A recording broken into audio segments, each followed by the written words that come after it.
I'd like to call the meeting to order, and if you'll please rise, we'll say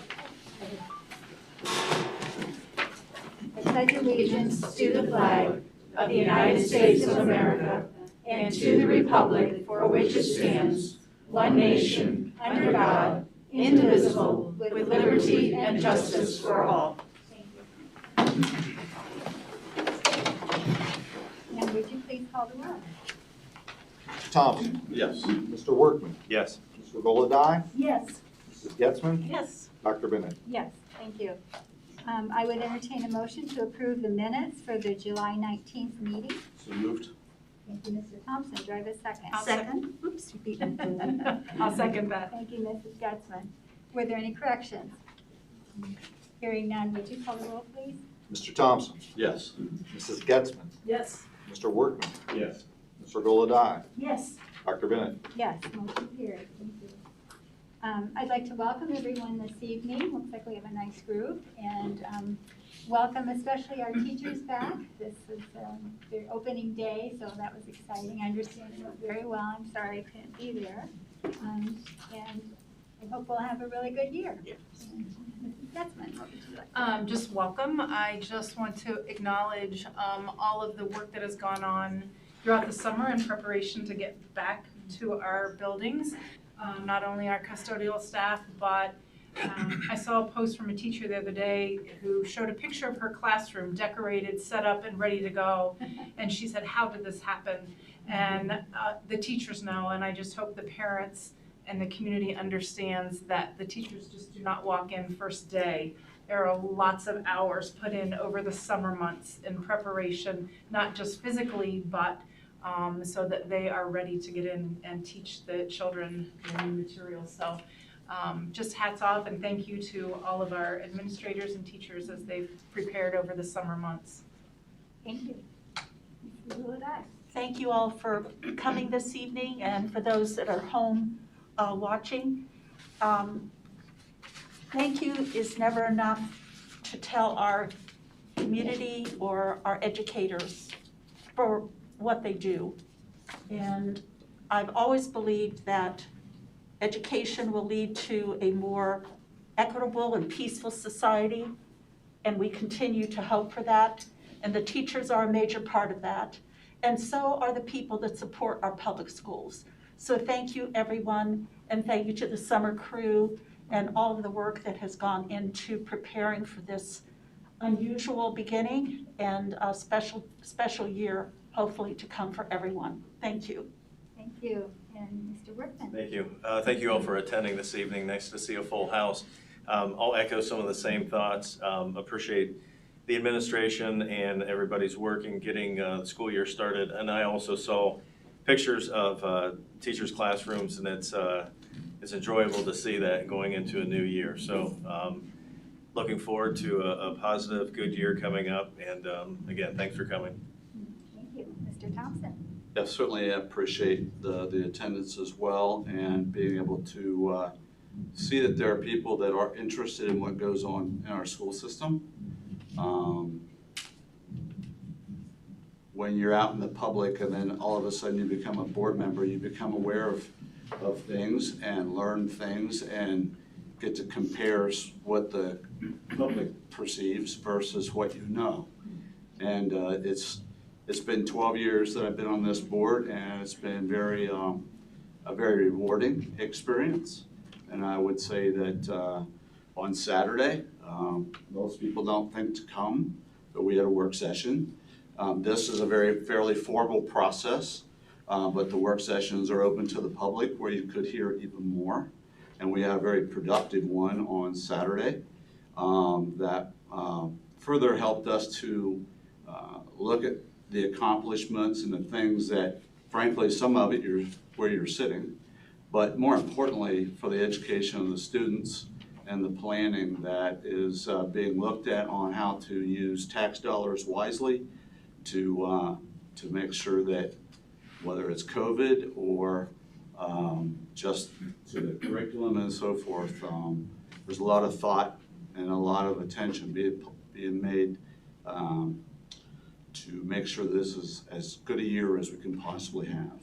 So that's just my perspective as a board member and also as a taxpayer in this community as well. Thank you. Mr. Seer? I too would like to welcome everyone here today. It has been an exciting day. I'll share with you just a little bit more about that when we get into the superintendent's part of the report. But all 475 of our staff came back today for a convocation this morning. And so, we're really kicking it in full, and I couldn't help but be reminded more of that when I heard the drums apparently outside. I don't know if the band got the message yet, but it's exciting to see a lot going on. So welcome to everyone. Thank you. And we have no commendations and communications. Not today. And we have no student government. Is Mrs. Smith up here? No, nothing, okay. And Mr. Lang?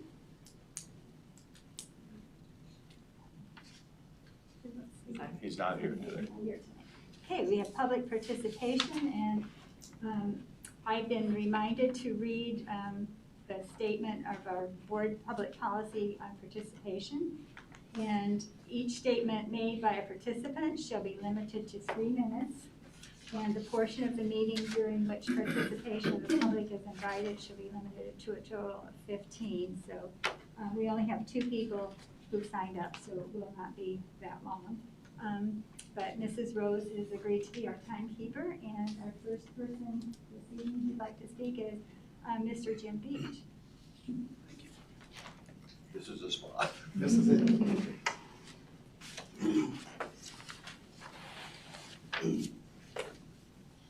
First, thank you for the opportunity. Words can inspire, words can destroy. Choose the words well. Matthew 4:4. Jesus spoke, "It is written, man shall not live by bread alone, but every word that proceeds out of the mouth of God." Our words have power. They impact others. They also impact us. Matthew, Jesus spoke again, "But I say unto you that every idle word that men shall speak, they shall give account thereof in the day of judgment. For thy words thou shalt be justified, by the words they shall be condemned." Kind words cost nothing, yet they accomplish much. With the help of grace, the habit of saying kind words is very quickly formed. It is not speedily lost. Jesus brought to us the most powerful word. He is the word, the gift of grace to anyone who seeks it. Power of words found in the Bible, in Proverbs. "An hypocrite with his mouth destroyeth his neighbor, but through knowledge shall the just be delivered. The way of life is above to the wise, that he may depart from hell beneath. Death and life are in the power of the tongue, and they that love it shall eat the fruit thereof. The words of a man's mouth are as deep waters. The wellspring of wisdom is a flowing brook. There is the speaketh like the piercings of a sword, but the tongue of the wise is health. For a good tree bringeth not forth corrupt fruit, neither doth a corrupt tree bring forth good fruit. For every tree is known by his own fruit. For the thorns men do not gather figs, nor a bramble bush gather thy grapes. A good man out of the good treasure of his heart bringeth forth that which is good, and an evil man out of the evil treasure of his heart bringeth forth that which is evil. For the abundance of the heart is the mouth speaketh." God's word in 1 Corinthians. "For the preaching of the cross is to them that perish foolishness, but unto which are saved it is the power of God. For God so loved the world that he gave his only begotten Son, that whoever believeth in him should not perish but have everlasting life." There are many abominations listed throughout the Bible. Many of them are brought to light in our schools. It is not the light one hopes for. Jesus is the one and only light. Jesus is the light from heaven. The abominations that we know of, critical race theory, homosexuality, transgender, evolution, these are from the dark side, they're demonic. These teachings appear throughout the world, growing rapidly. They have no place within the Mount Vernon City Schools. I have a question. Do you truly care about children's future? It is not so that what they see and hear now from the educators whom they greatly respect. Mr. Beach, your time is up, but thank you. Gotta read one paragraph, little. If you have something written you'd like to share with the board, that would be fine. We'd be happy to read it, but your time is up. Did you read it? If you said it here, I can.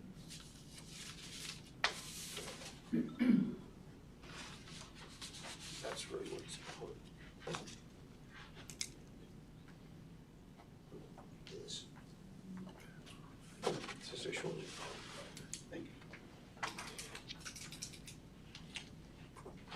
Out of respect to the gentleman, I'm going to just read this quick paragraph. Remember, first and foremost, these children, young adults, human beings will become our judges of courts, politicians, doctors, school board members. Do we want them to follow a selfish man's agenda, false gods of money and wealth, or seek the truth which our nation was founded upon? In God we trust, and make the best decision for all people. Thank you. And Mr. Jeff Klein? Amen, Mr. Beach. That's how we go through society now. 3 minutes, your time's up.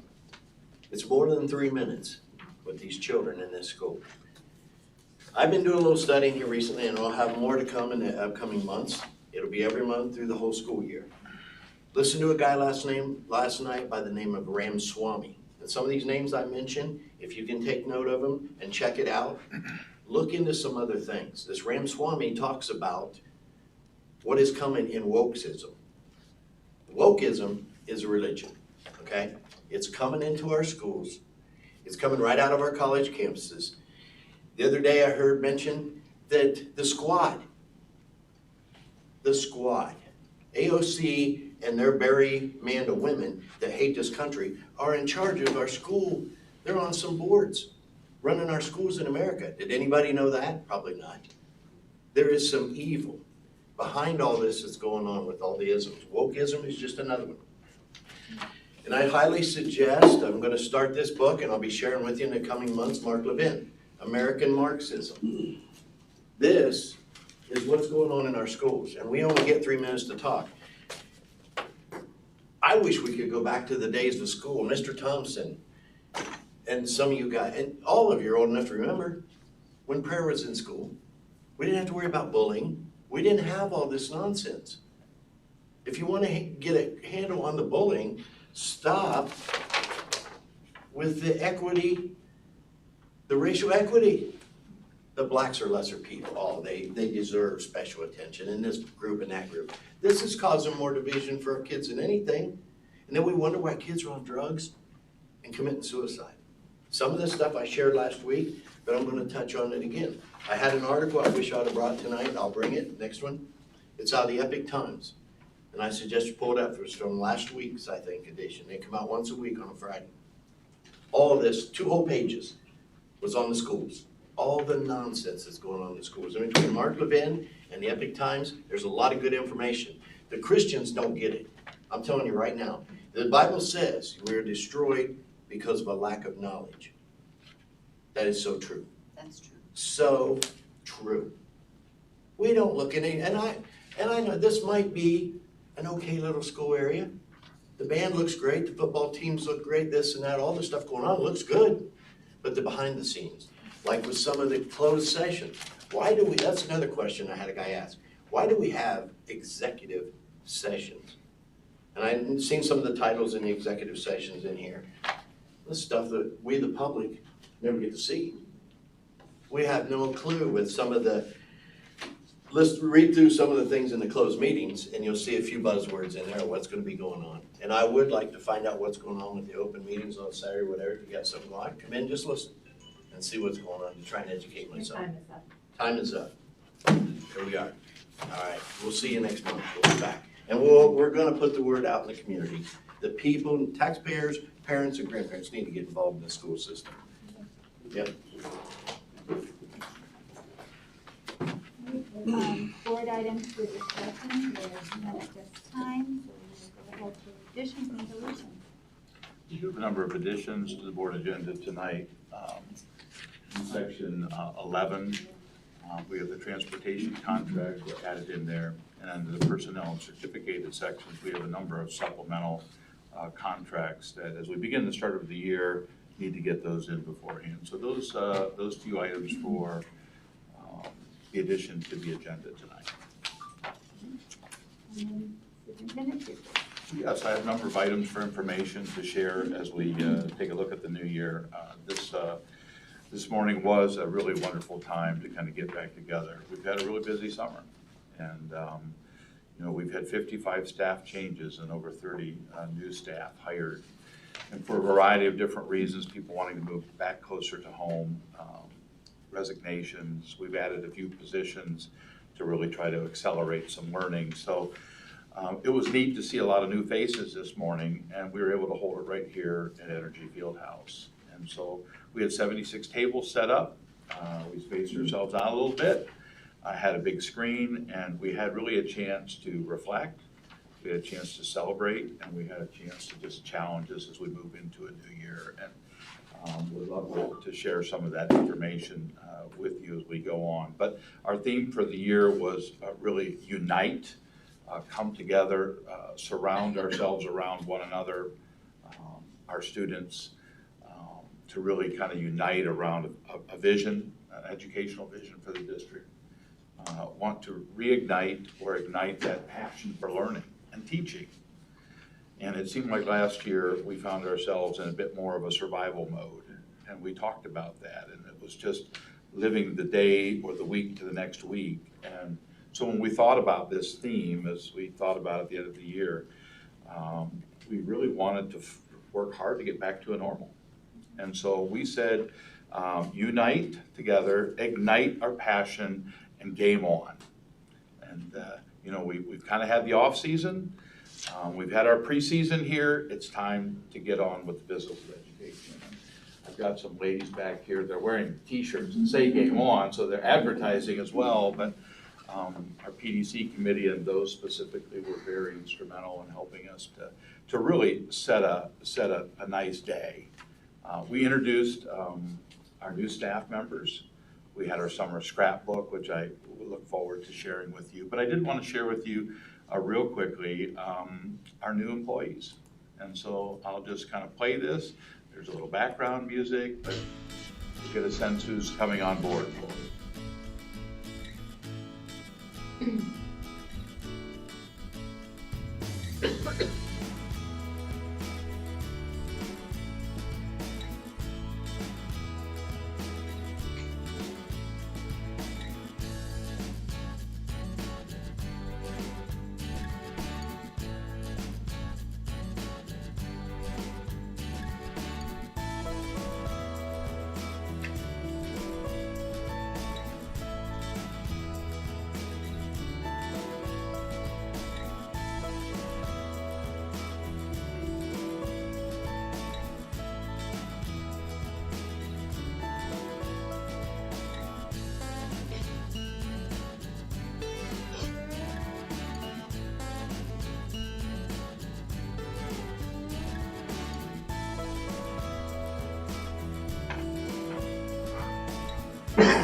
So I'll have you know, Gary did the background music, I did the vocals.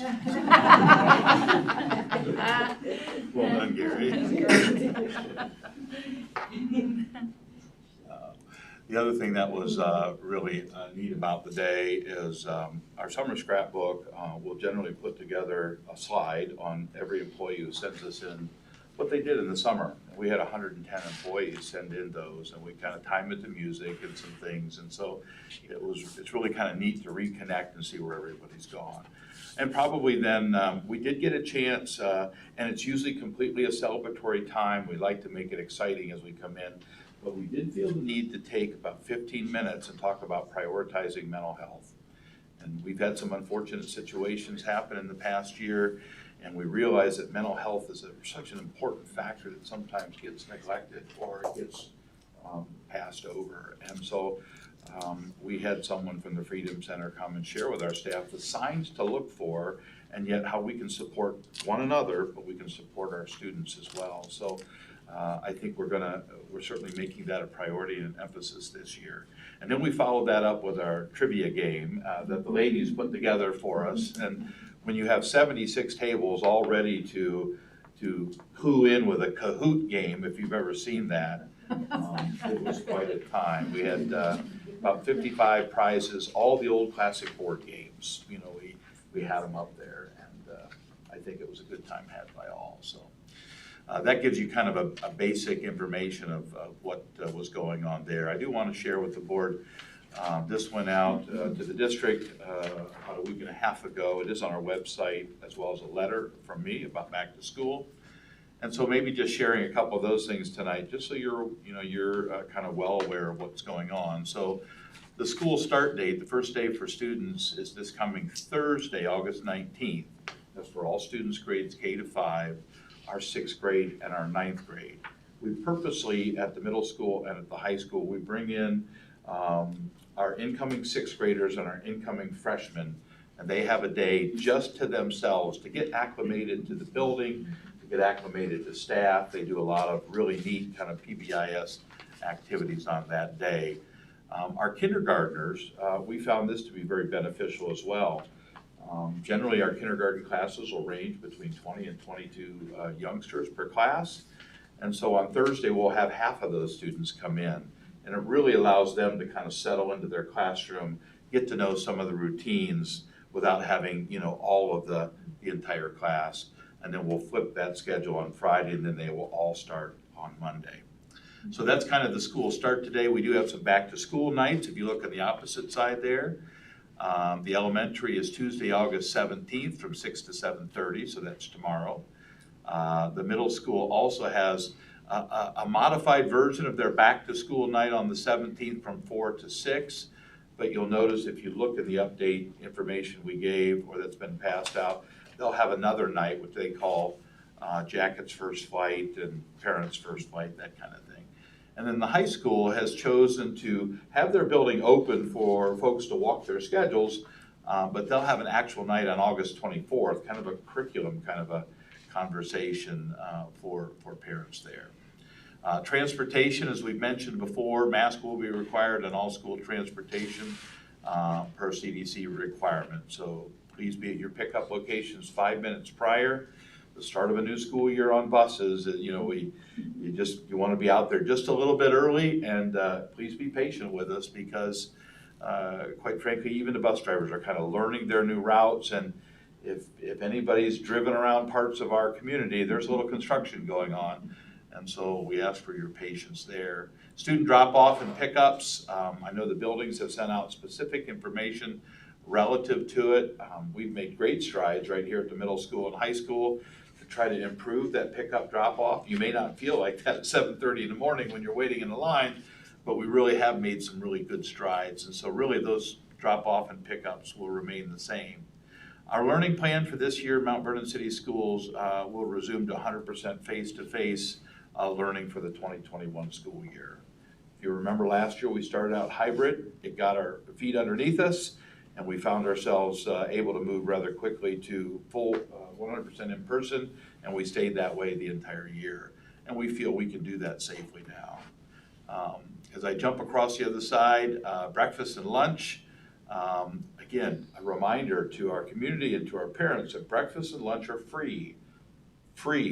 And we encourage our students to take advantage of that. We encourage parents to take advantage of that too. And we've actually modified some schedules to make sure our youngsters have opportunities and time to get that breakfast and lunch. The Mount Vernon Digital Academy will continue this year in grades 6 through 12. We have about 100 students who participate in our online digital academy. It's really a blended learning model. Last year we did have a K-5 option. We were in the relatively new stages of trying to understand what COVID and some of those things were. I think what we really found throughout the process, that as the year went on, the number of enrollments continued to drop in the K-5, because I think both parents and students realize, and our teachers always realize, that at that level, just having those students face-to-face is really the best way. But we provided it just as a safety net at that time. We are helping families if they really want to still choose a K-5 online option. If they just contact us at central office, we have a list of those opportunities if they need to do so. Obviously, we all hope that the COVID situation would have been behind us. We had great hope and optimism entering the summer. It feels a little bit deja vu, like it's kind of turning a little bit. We'll continue with our social distancing and our cleaning and sanitation protocols as we always have. And we'll do the very best we can with that. When it comes to masks and face coverings, it seems to be the hot topic going around everywhere. And I just want to maybe share briefly kind of how we came about that.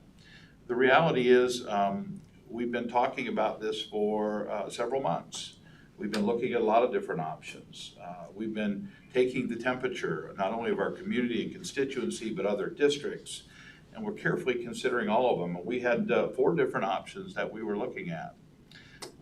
We also realized that we just came out of a pandemic where mandates were really becoming challenging, and forcing people to do stuff became quite concerning, quite frankly.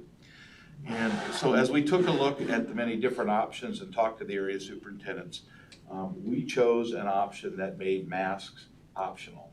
With that being said, as a district, we continue to encourage and welcome our students who want to wear a mask. We would never take that right away from them, but we also made our determination that we wanted to honor the rights of parents to make that choice for their kids. And we realize that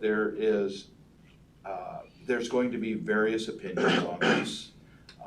We realize that you can find articles that will share your perspective. You can find statistics that will share your perspectives, and we respect all of those. And those who feel differently about this, I mean, I want to choose to respect their opinions as well. But at this point in time, we chose to take the option that would make mask optional and up to parents. We did provide a safety net that if conditions would warrant, if infection or quarantine or spread would rise to a certain level, that we reserve the right to take a look at that. I certainly hope it doesn't reach that point, but that's kind of the position that we've taken. I know that folks are aware that there are conversations in other communities about this. Again, we're going to respect all of those conversations, and we'll deal with those situations when they come our way. Recess and outdoor activities, we're going to continue to encourage kids to get outside, and that means teaching them outside. We went ahead and ordered 10 new tables that are portable, so that for every elementary, so our kids could go outside and learn outside and get out into the nature areas. District communication, we're going to continue to use Knox Alert, but we're going to be transitioning from Knox Alert to a new system. Many of our parents are now getting a lot of their notices or email letters. They're coming through that, but there will be a point in time where we'll opt in. You'll have to opt in and say, I want to get these text alerts. And so that'll be coming very soon. Vaccinations for students and staff. Again, Mount Vernon City Schools would encourage parents to consider vaccinations of eligible students. We obviously understand that there's an age demographic that they're not eligible at this time, and I know for some that can be quite challenging. But we also believe that that's also the right of the parent to make that decision. And so with that being said, we encourage you to consider and to look at it, but that's going to be a choice that you have to make in the coming days. Again, it's eligible for right now for students 12 all the way up. We'll provide information of where those clinics will be and when it becomes eligible for younger folks. You know, I think parents are the best person to make that choice for their children. And so that's how we're going to address that. Supply lists are online and contact information is there. So wanted to share that information tonight as we look to get back to school, and we're just excited for the start of another year.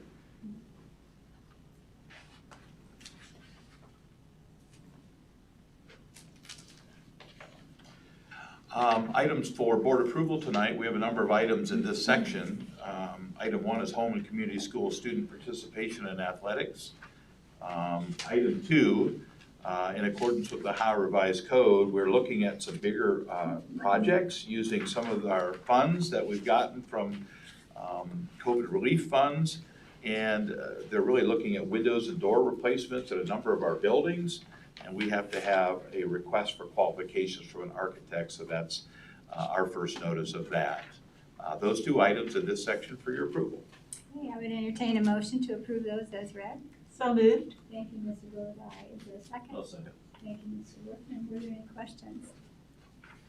Would you call the roll, please? Ms. Regola-Dye. Yes. Mr. Workman. Yes. Mr. Thompson. Yes. Mrs. Getzmann. Yes. Dr. Bennett. Yes, motion carried. Thank you.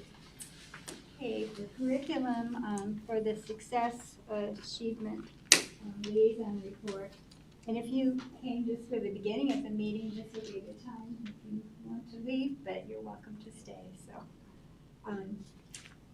the second article I thought was interesting on Akron City's partnerships with local businesses are key to district's career programs. And Dr. David James is their former superintendent, and he offers students career sampling opportunities. They partner with more than 300 large and small business, and they provide real worldwide details that teachers can tie into lessons that give students insights. Some of the companies they're working with are Goodyear, Bridgestone, as you would expect in Akron, local banks, healthcare, and small businesses. And the individuals are mentoring and training students, and the business leaders are saying that they're most interested in having the students show up on time and contribute to the team. So I thought that was interesting.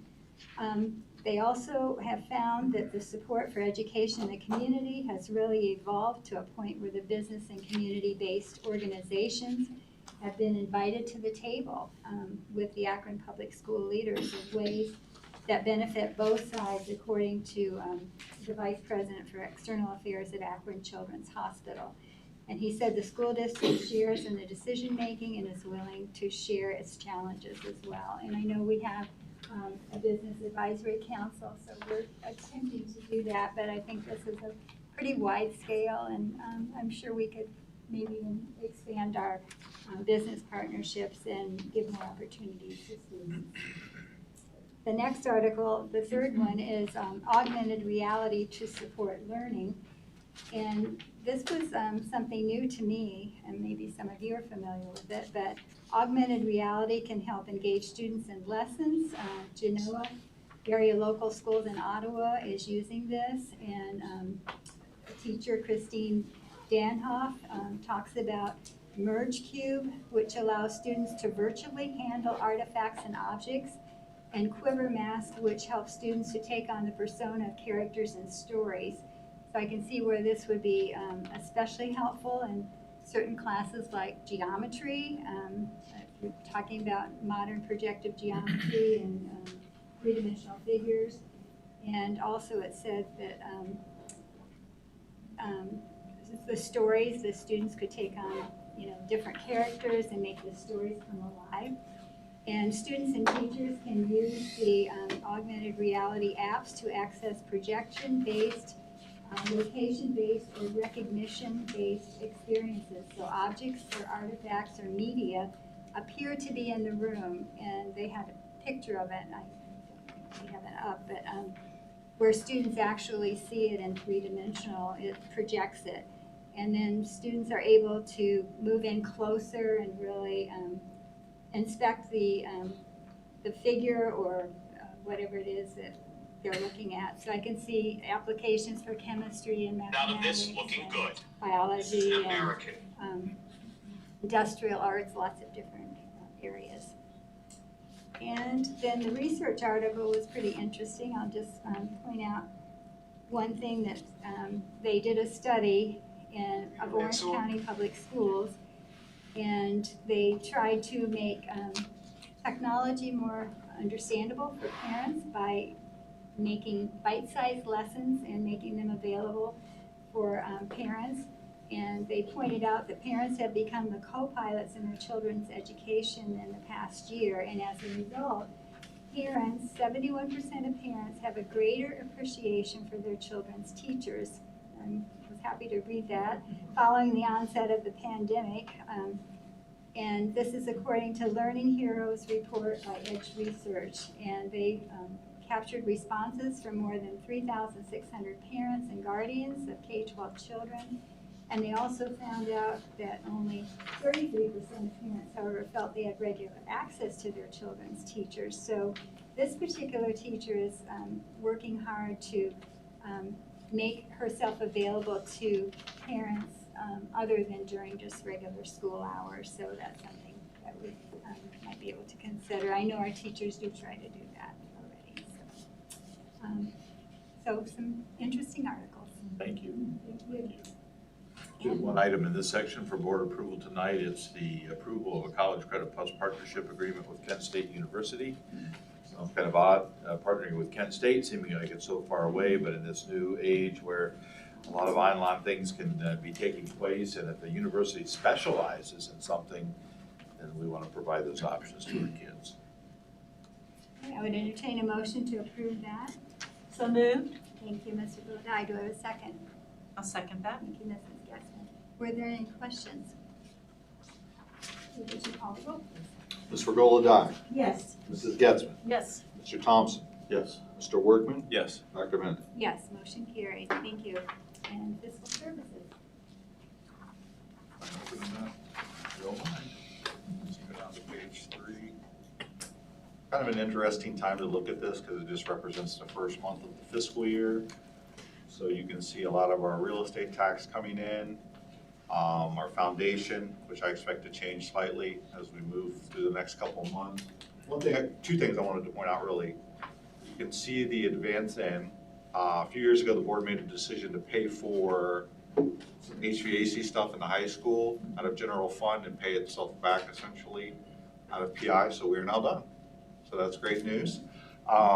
And then you can see line 2.06, it's not a large, it'd be a large chunk of money to me, but in the scheme of our budget, $14,000 isn't a massive amount of money, but it does represent a true up coming our way from the ESC versus going the other way, so we were happy to see that. And based on my conversations with Mrs. Forney, we won't have any true ups anymore because we'll be paying monthly. So all that's exciting stuff, and if there's no questions, I just have one other thing to show the board. The modification there you see, the state decided to change Fund 599 last year and give it a different fund. So it's now 584. I would be lying if I said I know why they did that. That is the funds we've been using to send our administrators to trainings, and when we brought in some of the quality stuff that Mr. Cedar has been working with our staff and our teachers on, this funding specifically directed to that. So we were greatly pleased to get the funding, but we had to change the fund number. So I need your approval to do that so we can spend those dollars. Okay, I would entertain a motion to approve the Fiscal Services items as read. So moved. Thank you, Mr. Workman. I'll be second. Thank you, Mr. Thompson. Were there any questions? Okay, would you call the roll, please? Mr. Workman. Yes. Mr. Thompson. Yes. Ms. Regola-Dye. Yes. Mrs. Getzmann. Yes. Dr. Bennett. Yes, motion carries. Thank you. And our legislative liaison report. Thank you, and I apologize if there's no link this evening. I sent the link and I didn't do it the right way, I think, for Jessica, which is not surprising considering my dinosaur technology capabilities. Anyway, so some of the activity, HB 369 requires school boards to approve property tax exemptions of 50% or more for new or remodeled residential properties. HB 370 and HB 373 require all schools to create a seizure action plan. HB 374 would create a Loving State Index which evaluates and ranks municipal corporations in Ohio regarding student critical supports. SB 209 would prohibit the State Board of Education or the Ohio Department of Education or local school boards from mandatory masks. And finally, Ohio's acting state superintendent, Dr. John Richard, will be leaving the Ohio Department of Education in October. And the State Board of Education will need to appoint a new interim superintendent for our school system here in Ohio. So that's all the report for now. If there are any questions or comments, please let me know. And if you have anything that you'd like for me to communicate to our representative, I'd be happy to do so. Thank you. Thank you. Item B in this section, recommended items for board approval tonight. We have one contract with AVT Company, that's Wayne Bauer, who has continued to work for the district in a lot of our sound and lighting kinds of things. He was here this morning. If I would put an hourly rate on Wayne, it would be very small. He's well worth what he brings to us. And item 2 is approval of a resolution for cooperative purchasing for school buses with Meta Solutions. We get on this early every single year, and we approve it early, and we order our buses early, and yet I think we're still waiting on 2 buses. So it's frustrating, but we have to kind of stay ahead of the game. And then finally, we have an agreement for police special duty officers. This is an agreement that provides officers at our district events, football games, basketball games. We're going to work somewhat in coordination with both of our local law enforcement agencies. Traditionally, it's been the Knox Sheriff's Department. We're going to coordinate a little bit more with Mount Vernon Police Department because their jurisdiction is within the city where most of this goes on. Sometimes the sheriffs, if something were to happen, have to call MVPD to come over, and they just felt like they could work this out together. So that agreement is there for you. Okay, I would entertain a motion to approve those 3 items as read. So moved. Thank you, Ms. Rodai. Do I have a second? I'll second that. Thank you, Ms. Were there any questions? No question, but a comment.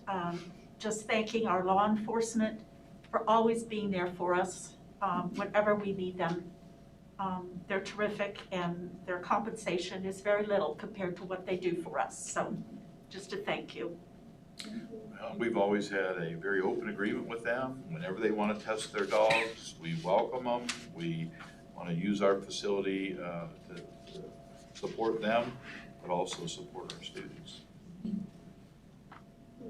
Anything else? Would you call the roll, please? Ms. Regola Dye, Yes. Mrs. Getzmann, Yes. Mr. Thompson, Yes. Mr. Workman, Yes. Dr. Bennett. Yes, motion carried. Thank you. And Student Services. First of all, Mr. Thompson, did you want to say anything this evening? Sure, I'll comment. So again, the committee that I serve on, which has only met one time, has not met since then. However, thank you for the minutes that come from the administration, the High School Athletic Association. So on August 6th, their emphasis mainly was on nonetheless COVID and what are we going to be doing. And we're very consistent with encouraging masks and all that goes with it at our sporting events, and obviously, and I'm sure this community greatly appreciates the fact that that's all kicking in gear this week, and we're all rejoicing to be able to see kids get out there and do, in a way where people can come and participate, right? So, but it's just encouraging, responsible conduct there in terms of the whole distancing piece. However, as I was just checking tonight, just to make sure nothing's changed in 10 days, since this is the 16th, our AD says, no news is good news, no mandates nor capacity restrictions for events. We will encourage masks for in-season athletes to hopefully avoid potential quarantine, but we will not mandate it. And it's just sharing what the OHSAA is stating. And so everything seems to be a go at this point. And thank you for your willingness to serve on that committee. That's a state committee, so it's an honor for you to be on Thank you. that. And we have some items. I have 3 items for approval. One of them is a Elite Transportation Service Agreement. This is for a student who is enrolled in a program that's out of Knox County. So we will be doing that transportation back and forth every day. I have a contracted service agreement from the ESC of Central Ohio. This is something that we routinely do for students that need orientation and mobility services as part of their IEP. If you're not sure what that means, orientation and mobility is particularly for those students who are visually impaired and need to learn how to use a cane. And sometimes we have 3-year-olds and 4-year-olds coming in through our preschool programming that we transition into school that are using those canes. And so we don't have anyone locally who has that certification, so that's why we contract out of Knox County. The last one is transportation of a privately owned vehicle, and this is for a student just temporarily until that bus that we've ordered gets here. Right, so I'd ask for your approval. I would entertain a motion to approve those 3 items as read. So moved. Thank you, Mr. Gulladye. Do I have a second? I'll second. Thank you, Mr. Workman. Are there any questions? Would you call the roll? Mr. Gulladye, Yes. Mr. Workman, Yes. Mr. Thompson, Yes. Mrs. Getzmann, Yes. Dr. Bennett. Yes, motion carried. Thank you. Personnel. For personnel certificated and licensed staff, this is a section that we had quite a few additions to. At the same time, it's not uncommon during this time of the year, so we go from items A all the way through K. Most of those are either salary change notices, they're supplemental contracts, and so on. So items A through K for your approval tonight. I would entertain a motion to approve the certificated licensed staff items as we have agenda. So moved. Thank you, Mr. Thompson. Do I have a second? Second. Thank you, Mr. Gulladye. And were there any questions? Just another comment. Thank you to all the people that went through all the hiring procedures and all the interviews. So thank you, Superintendent Cedar, being the lead in that. And I think this has to be a record. I don't Oh, recall we've ever wow. hired this many in one. I think the blessing is we really were able to get a good start, and we got quality applicants, and that's not always the case. I know another colleague was at the new teacher orientation was giving out MASA gift certificates for leads on positions because they hadn't filled them yet, and we were pretty blessed that we were able to fill them. We'll call the roll. Mr. Thompson, Yes. Mr. Gulladye, Yes. Mr. Workman, Yes. Mrs. Getzmann, Yes. Dr. Bennett. Yes, motion carried. Thank you. And classified. Final section for tonight, under classified staff, no items for information. Number of items for board approval, again, items 1 all the way down through 4 for your approval. Entertain a motion to approve those. So moved. Thank you, Mr. Gulladye. Do I have a second? I will second that. Thank Thank you, you. Mrs. Getzmann. And were there any questions? Would you call the roll? Mr. Gulladye, Yes. Mrs. Getzmann, Yes. Mr. Thompson, Yes. Mr. Workman, Yes. Dr. Bennett. Yes. motion carried. And I don't believe we're going to need executive session, so I will entertain a motion. So moved. Thank you, Mr. Gulladye. Do I have a second? I'll second that. Getzmann? And if there are no last minute comments, then Mr. Gulladye, Yes. Mrs. Getzmann, Yes. Mr. Thompson, Yes. Mr. Workman, Yes. Dr. Bennett. yes, motion carried and we are adjourned. Thank you. Thank you, everyone.